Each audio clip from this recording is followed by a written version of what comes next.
नमस्कार। हमारा देश और पूरा विश्व आज कोविड-19 की चुनौती का सामना कर रहा है। कोविड-19 अभी खत्म नहीं हुआ है। ऐसे में हमारा फर्ज है कि हम सतर्क रहें। इसलिए जब तक दवाई नहीं तब तक कोई ढिलाई नहीं। कोरोना से बचाव के लिए जरूरी है नियमित रूप से हाथ धोना, मास्क पहनना और आपस में उचित दूरी बनाए रखना। याद रखिए, 2 गज दूरी, मास्क है जरूरी। खांसी, बुखार या सांस लेने में कठिनाई होने पर हेल्पलाइन नंबर 1075 पर संपर्क करें।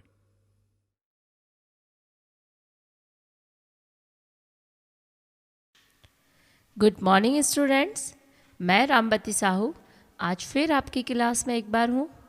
आज हम पढ़ेंगे कक्षा 11वीं रोजगार कौशल के अंतर्गत इकाई 1 संचार कौशल, सत्र 12 परिवार के बारे में बात करना।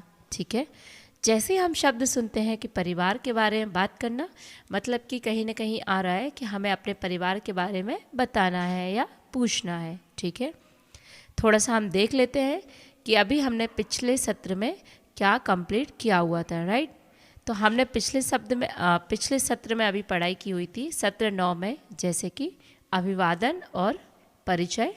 उसके बाद हमने सत्र 10 में जाना, अपने बारे में बताना, और उसके बाद हमने सत्र 11 में प्रश्न पूछना। ठीक है, उसमें भी हमने जाने थे कि 2 प्रकार के प्रश्न होते हैं। ठीक है, संक्षिप्त प्रश्न होते हैं और आपका विस्तृत प्रश्न भी होते हैं। उसके बाद कुछ गतिविधियों के बारे में भी जाना। ठीक है, अब आज हम पढ़ेंगे सत्र 12 परिवार के बारे में बताना। इसका परिचय देख लेते हैं। आपका परिवार कितना बड़ा या छोटा है? जब कोई आपसे आपके परिवार के बारे में पूछता है तो आप क्या कह सकते हैं? ठीक है, या पूछता है तो क्या होता है? अगर किसी ने पूछा आपके परिवार के बारे में तो क्या होगा? जनरली आपके दिमाग में उसका आंसर आ जाएगा कि अच्छा, ये मेरे दादाजी के बारे में पूछ रहे हैं, तो आप उनके बारे में बता दोगे। ठीक है, आपका क्या कहना है? आप क्या अपने परिवार के सभी सदस्यों को अंग्रेजी में बता सकते हैं? इस बारे में भी आपको देखना है। ठीक है, आइए कुछ शब्दों को जाने जो अपने परिवार के सदस्यों का परिचय देने के लिए मदद करेंगे और बताएंगे कि आप उनसे कैसे संबंधित हैं। ठीक है, सबसे पहले नए शब्द हैं कुछ रिश्तेदारों के लिए नाम। ठीक है, क्या आप परिवार के विभिन्न सदस्यों के अंग्रेजी नाम जानते हैं? आपका क्वेश्चन वाचक है, प्रश्नवाचक है। यहाँ पे आपसे पूछा जा रहा है क्या कि आप परिवार के विभिन्न सदस्यों के अंग्रेजी नाम जानते हैं? आपके माता और पिता और उनके माता पिता। ठीक है, सबसे पहले अंग्रेजी भाषा में आप अपने मम्मी पापा को, माता पिता को मदर और फादर कहते हैं। ठीक है, उसके बाद माता और पिता दोनों के माता पिता को क्या कहेंगे? हिंदी में आप जनरली दादा और दादी कहते हैं, तो इंग्लिश में क्या बोलेंगे? ग्रैंडफादर और ग्रैंड मदर। ठीक है, उसके बाद हम देखते हैं पापा और मम्मी दोनों की बहनें क्रमशः बुआ और मौसी कहलाती हैं, जिन्हें इंग्लिश में आंटी कहा जाता है। पिता और माता दोनों के भाइयों को क्रमशः चाचा और मामा जी कहा जाता है, जिन्हें हम इंग्लिश में अंकल कहते हैं। सभी चाची और चाचा के बच्चों को कज़िन कहा जाता है। हम लोग बोलते हैं ना कि हमारे कज़िन है, मतलब कि ये हमारे चचेरे भाई बहन हैं। ठीक है, अब एक और देखते हैं कि पति और पत्नी के परिवार के सदस्यों को क्रमशः सास ससुर के रूप में जाना जाता है। ठीक है, सबसे पहले उदाहरण के लिए पति के भाई बहन, पत्नी के लिए क्या होंगे? ब्रदर इन लॉ और सिस्टर इन लॉ। इसी तरह पत्नी के भाई बहन, पति के लिए क्या होंगे? ब्रदर इन लॉ और सिस्टर इन लॉ। ठीक है, जिसमें हम लोग भैया भाभी बोल सकते हैं। पत्नी के माता पिता, पति के लिए क्या होंगे? फादर इन लॉ और मदर इन लॉ। ठीक है, सेम चीज़ पति के जो माता पिता हैं वो पत्नी के लिए क्या होंगे? फादर इन लॉ और मदर इन लॉ। ठीक है, जैसे कि चित्र में दर्शाया गया है, तो इस चित्र में जो शब्द लिखे उनको पढ़ना है और आपको अभ्यास करना है। अब हम बात करते हैं नए शब्द जो संबंध दिखाते हैं। ठीक है, जैसे क्या आपने शब्दों को नोटिस किया? मेरे, माता पिता, उनके, इनके, ठीक है, चाचा चाची, तुम्हारे, हमारे, आपके। तो ये सारी सारी चीज़ें क्या हैं, शब्दों को नोटिस करने वाली चीज़ें हैं। पिता की बहन में शब्द पिता की संज्ञा बहन के रूप में संबंध का वर्णन करती है। मतलब कि जो पिता की बहन है, बहन शब्द है, वो क्या है, पिता की संज्ञा, ठीक है, मतलब कि नाउन, बहन के संबंध का वर्णन करता है। आपको याद है, जो शब्द किसी संज्ञा या सर्वनाम का वर्णन करते हैं उन्हें विश्लेषण कहा जाता है। ठीक है, विश्लेषण के प्रकार जो संबंध और स्वामित्व का वर्णन करते हैं। ठीक है, उसके बाद में हम देखते हैं कि तालिका नंबर 1.31 संबंध दिखाने वाले शब्द, पोसेसिव एडजेक्टिव, ठीक है, जिसमें शब्द है, अर्थ है और उनके उदाहरण दिए। लाइक मैं, मुझसे संबंधित ऑब्लिक संबंधित है, मेरी माँ शिक्षिका है। मतलब कि हम किसी को बता रहे हैं कि मेरे से संबंधित मेरी जो माँ है वो शिक्षिका है। यह मेरी किताब है, मतलब कि मेरे से संबंधित है क्योंकि ये मेरी किताब है। ठीक है, इसमें संबंध दिखाया जा रहा है आपकी माँ के बीच में और आपकी किताब के बीच में। ठीक है, आप, आपसे संबंधित ऑब्लिक संबंधित है, आपकी बहन कहाँ है। अब आपसे संबंधित पूछा जा रहा है कि आपकी बहन कहाँ है। क्या भी आपकी किताब है, मतलब कि यहाँ आपके बारे में पूछा जा रहा है। ठीक है, क्या आपकी बहन कहाँ है या फिर आपकी पुस्तकें कहाँ है। इसी तरह से उसे, आप, इसका, हमारी, उनके, इनके, इस तरह के शब्दों का आप लोग शब्द मतलब कि संबंध दिखाने के लिए शब्दों का प्रयोग करते हैं। ठीक है, उसके बाद स्वामित्व या शब्द दिखाने वाले शब्द पिता है, पिता से संबंधित, मेरे पिता की बहन हमेशा प्यार करती है। ठीक है, दूसरा, मेरे पिता की कार का रंग लाल है। यहाँ पे जो संबंध दिखाया जा रहा है वो स्वामित्व के दिखाने वाले शब्द हैं। स्वामित्व मतलब कि अपना होने वाली चीज़। यहाँ पे क्या बताया जा रहा है कि मेरे पिता के पास रेड कलर की कार है, मतलब कि उनके स्वामित्व में क्या है, कार है। ठीक है, उसके बाद माँ, माँ से संबंधित क्या होगा, मेरी माँ की माँ मेरी नानी है। मतलब कि यहाँ पे भी स्वामित्व के संबंध को दिखाने वाले शब्दों के बारे में बताया जा रहा है कि मेरी जो माँ है वो मेरी माँ की जो माँ है वो मेरी नानी जी है। ठीक है, उसके बाद रवि का घर बहुत दूर है।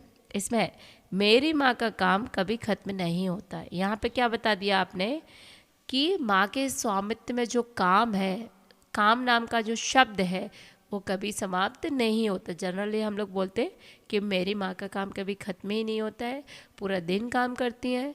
तो यहाँ पे जो स्वामित्व है उनका वो काम से संबंधित है। ठीक है, उसके बाद रवि, रवि से संबंधित और संबंध क्या है, रवि की बहन मेरी दोस्त है। ठीक है, तो यहाँ पे क्या हो रहा है, रवि जो एक है उसकी बहन क्या है, मेरी दोस्त है या मेरी भाभी है या मेरी चाची है, जो भी संबंध है वहाँ पे। ठीक है, रवि का घर बहुत दूर है, तो ये चीज़ आ गई।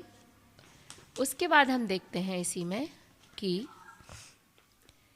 कुछ पंक्तियाँ दी गई हैं, पंक्तियों को पढ़िए क्योंकि टीना अपने परिवार के बारे में बात करती है। ठीक है, उन शब्दों को भी नोटिस करें जो रेखांकित किए गए हैं। ठीक है, रेखांकित मतलब कि उनको अंडरलाइन किया गया है।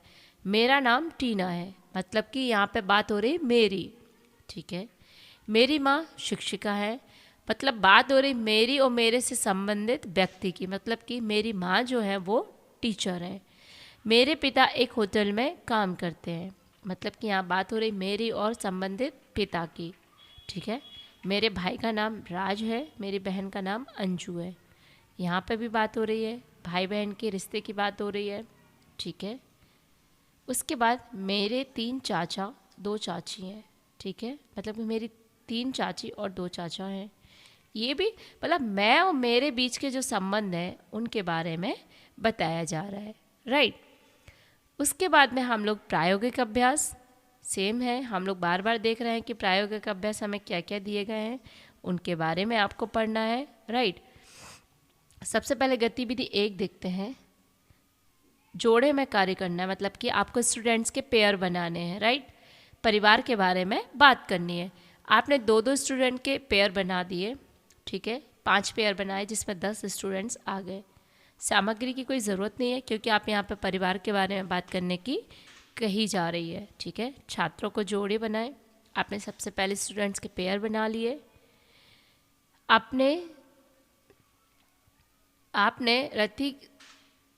आपने से उसके या उसके परिवार के बारे में 5 सवाल पूछे अपने साथी से, ठीक है। आपको अपने साथी से उसके और उसके परिवार के बारे में 5 सवाल पूछने हैं। साथी को उसके परिवार के सदस्यों के बारे में बात करके आपके सवालों के जवाब देने हैं, ठीक है। मतलब कि आपका कोई दोस्त है, आपका कोई साथी है, उससे उसके परिवार के बारे में पूछा आपने, और उससे आपने कितने सवाल पूछे? 5 सवाल, और उन 5 सवालों के उसने आपको जवाब दिए। फिर साथी आपसे आपके परिवार के बारे में कोई 5 सवाल पूछेगा और आपको परिवार के बारे में बात करनी है, राइट। मतलब कि साथी ने आपसे पूछा, उसके बारे में अब आप उसको आंसर करोगे।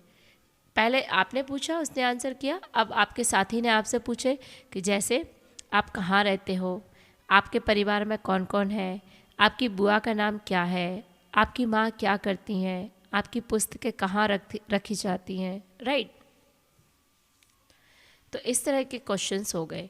तो इस तरह की आपको एक समूह चर्चा करना है, एक पूरी की पूरी जोड़ों में कार्य करना है, और आपको बताना है कि इस प्रक्रिया को करके परिवार के बारे में आपने जो बात करी, हो सकता है कुछ सिमिलर चीज़ें हो सकता है कुछ नया सीखने को मिला हो, ओके। उसके बाद में गतिविधि दूसरी है जिसमें है परिवार के संबंधों की भूमिका निभाएं, ठीक है। अब इसमें आपको किस चीज़ की ज़रूरत है? पेन की और पेपर की, क्योंकि यहाँ पे आपको लिखना भी पड़ सकता है, राइट। सबसे पहले प्रक्रिया क्या है? प्रत्येक समूह में 5 से 8 छात्रों को लेकर समूह बनाएं, ठीक है। परिवार के सदस्यों के नाम जैसे कि पिता, माता, चाचा, भाई, चचेरे भाई आदि के साथ चिट बनाएं और एक चिट खाली छोड़ दें, ठीक है। सभी को एक भूमिका चुननी है, उस भूमिका के अनुसार कार्य करना है। जिस व्यक्ति को खाली चिट मिली वह परिवार में उसकी भूमिका के बारे में बाकी सभी से सवाल पूछेंगे, ठीक है। ये चीज़ भी हो गई। सभी को एक भूमिका चुननी है, ठीक है, और भूमिका के अनुसार क्या करना है? कार्य करना है।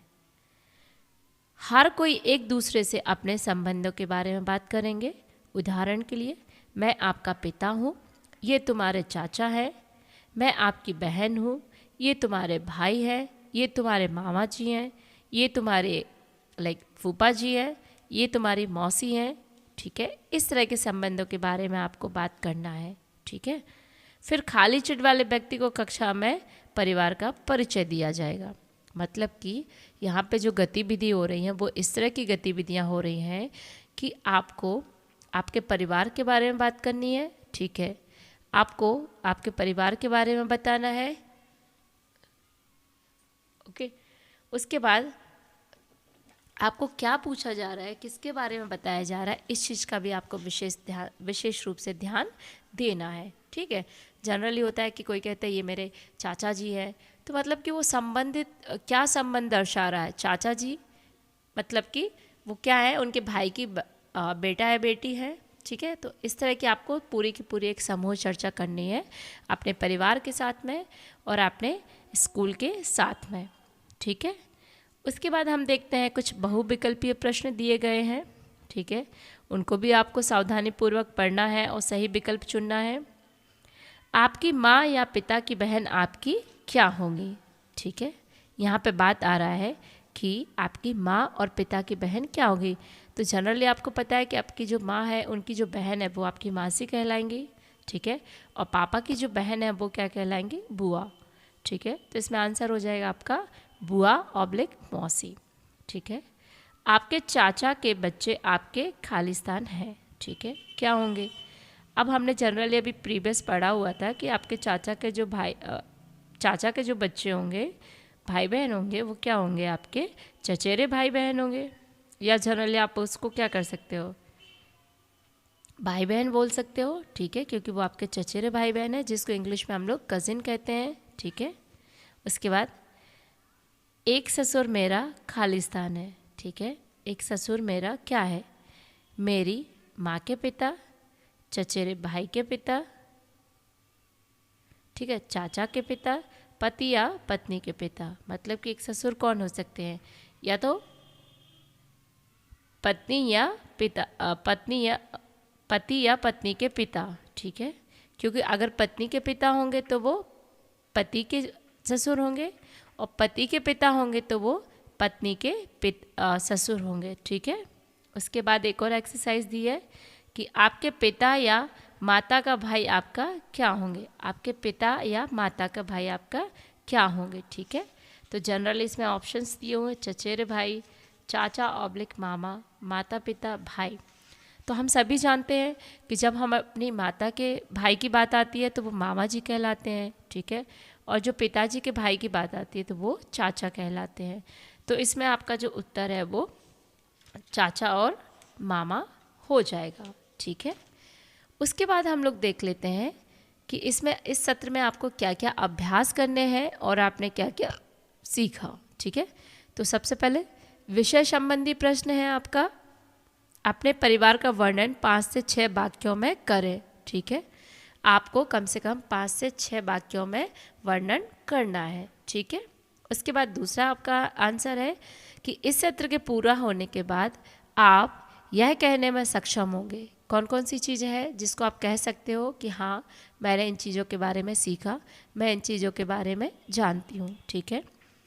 अपने परिवार के बारे में बात करें और रिश्तों का वर्णन करें। सबसे पहले आपको परिवार में बैठना है और रिश्तों का वर्णन करना है। कैसे? कि ये मेरे चाचा के भाई बहन हैं, ये मेरे कज़न हैं, ये मेरी बुआ है, ये मेरे मौसी हैं। इस तरह से आपको वर्णन करना है, ओके।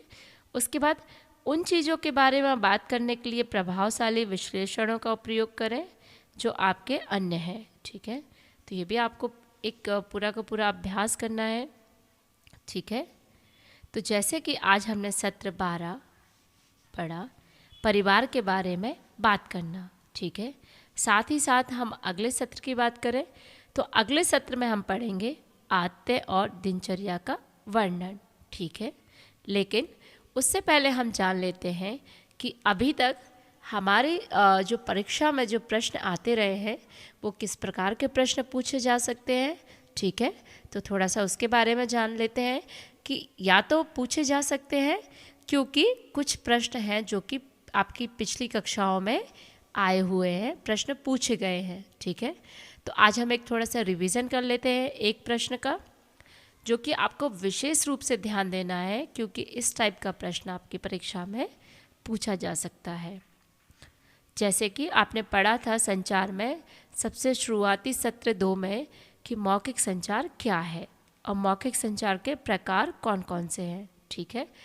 तो आज हम थोड़ा सा रिवीजन कर लेते हैं।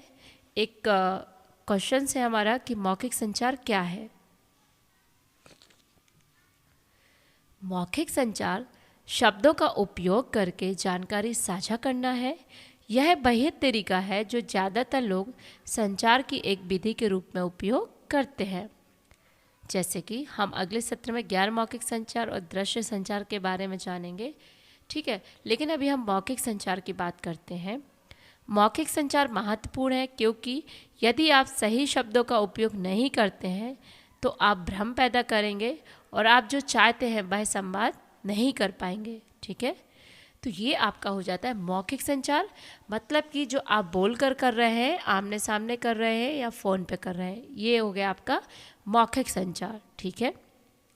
अब मौखिक संचार की बात कर रहे हैं तो मौखिक संचार के प्रकार भी हैं, उदाहरण भी हैं। मौखिक या बोलने वाला संचार, ठीक है, जैसे जिस संचार में बात करना शामिल हो, ठीक है, एक प्रकार का ये प्रकार हो गया। आमने सामने की बातचीत, जब आप सुनने वाले को देख सकते हैं, उदाहरण के लिए समूह चर्चा, ग्रुप डिस्कशन बोलते हैं।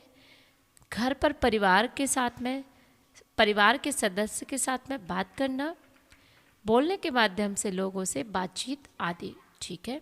ये क्या हो गया आपका बोलने वाला संचार, ठीक है, जिसमें क्या है कि आप आमने सामने बैठ के बातचीत कर रहे हैं, ठीक है, जबकि आप किसी को बोल रहे हैं और जो सुनने वाला है वो आप एक दूसरे को देख सकते हैं, ठीक है।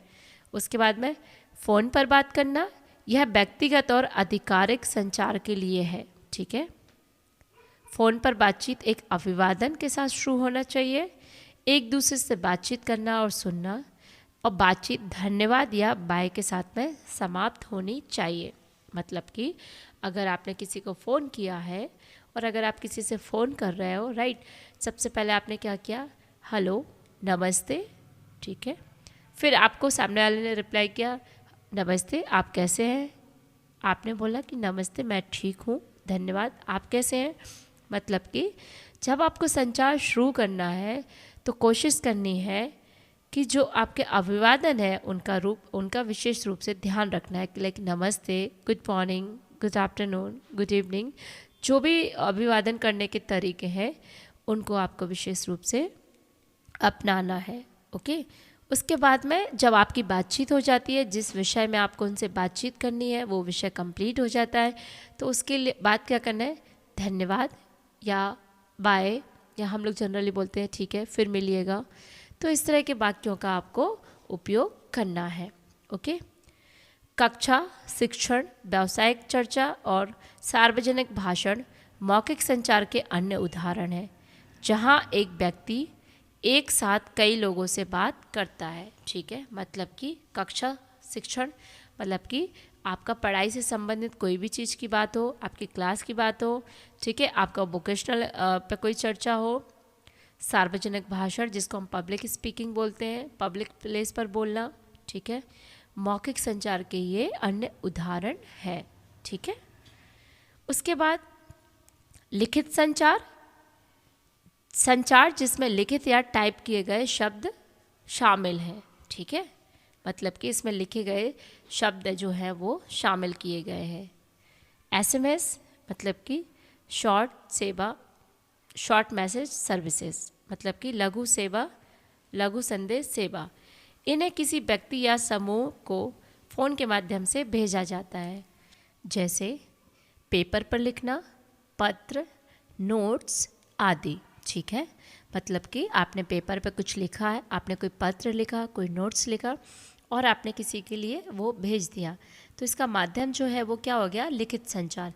आपने कोई एक पत्र लिखा अपने पापा जी के लिए, राइट, और उसमें आपने लिख दिया कि मैं यहाँ पर कुशलतापूर्वक हूँ, आप सभी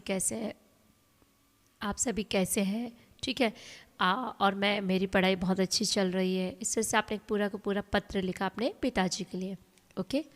तो ये क्या हो गया, लिखित संचार हो गया, क्योंकि जब आपके पिताजी या माताजी उस पत्र को पढ़ती हैं तो वो संचार कैसा है, वो पढ़ पा रही हैं कि आपने क्या लिखा है, आप क्या बताना चाह रहे हैं, बट आपकी प्रेजेंस वहाँ पर नहीं है, ठीक है, आप बोल नहीं रहे हैं वहाँ पर कि मैं कुशलतापूर्वक हूँ, लेकिन आपका जो पत्र है, जो लिखा हुआ संचार है, वो वहाँ पे शो हो रहा है कि आप कुशलतापूर्वक हैं, और पूछा गया कि आप कैसे हैं, तो आपने बताया कि हाँ मैं भी यहाँ बढ़िया हूँ, ठीक है। उसके बाद समाचार, सोच, दस्तावेज और फाइलें साझा करने के लिए ईमेल का उपयोग करना, किसी व्यक्ति या समूह को संदेश भेजने के लिए उपयोग किया जाता है। मतलब कि आपको किसी भी तरह के कोई डॉक्यूमेंट्स अगर आपको साझा करने हैं, किसी भी तरह की लाइक फ़ोटोज़ हो गई, वीडियोज़ हो गई, ऑडियो हो गया, म्यूज़िक हो गया, अगर कुछ भी साझा करना है तो आप यहाँ पर ईमेल की सहायता ले सकते हैं। ईमेल क्या है, एक प्रकार का सॉफ्टवेयर जिसमें कि आप सॉफ्ट कॉपी को भेज सकते हो। सॉफ्ट कॉपी मतलब कि आपके सिस्टम टू सिस्टम उसको आप भेज सकते हो, ठीक है। पुस्तकें और समाचार पत्र का मुद्रण, आपको किसी भी तरह का कोई प्रिंटिंग कार्य करवाना हो, वो भी एक प्रकार का लिखित संचार है, क्योंकि अगर आपने एक बुक छपवाई, राइट, जैसे हम कक्षा 11वीं की ही बात कर लेते, तो इस बुक्स में जितना कुछ भी लिखा हुआ है ये क्या है, it's kind of written communication, ठीक है, एक प्रकार का लिखित संचार है। क्यों, क्योंकि इसमें जो शब्द दिए हुए हैं, पढ़ आप रहे हैं लेकिन आपको समझ आ रहा है कि इसमें क्या बोला जा रहा है, मतलब कि इसमें क्या बताना चाहते हैं, क्या कहा जा रहा है, क्या समझाया जा रहा है, ये सारी की सारी चीज़ें इस मौखिक संचार में है। तो ये आपका अभ्यास के लिए एक प्रश्न हुआ कि मौखिक संचार क्या है और मौखिक संचार के प्रकार और उदाहरण लिखिए। इस तरह का प्रश्न आपकी परीक्षा में पहले पूछा गया है, तो आप लोगों को ध्यान से इस प्रश्न को लिखना है और याद रखना है, ठीक है। उसके बाद अब हम बात करेंगे अपने कक्षा 11वीं की ही इकाई 1 में सत्र 13 आदतें और दिनचर्या का वर्णन करना। जब तक के लिए आपका सत्र 12 परिवार के बारे में बात करना यहाँ पर समाप्त होता है, ठीक है। साथ ही साथ आपको अभ्यास भी करना है जो आपको प्रश्न दिया गया है कि मौखिक संचार क्या है, मौखिक संचार के प्रकार और उदाहरण सहित समझाइए, ठीक है। आपको नोटबुक भी बनाना है और उसमें ये प्रश्न का उत्तर लिखना है। जब तक के लिए धन्यवाद। और हमारा अगला सत्र होगा आदतें और दिनचर्या का वर्णन करना। किशोर अवस्था संबंधित समस्याओं के परामर्श हेतु समर्पित उमंग किशोर हेल्पलाइन के टोल फ्री नंबर 144225 पर संपर्क करें।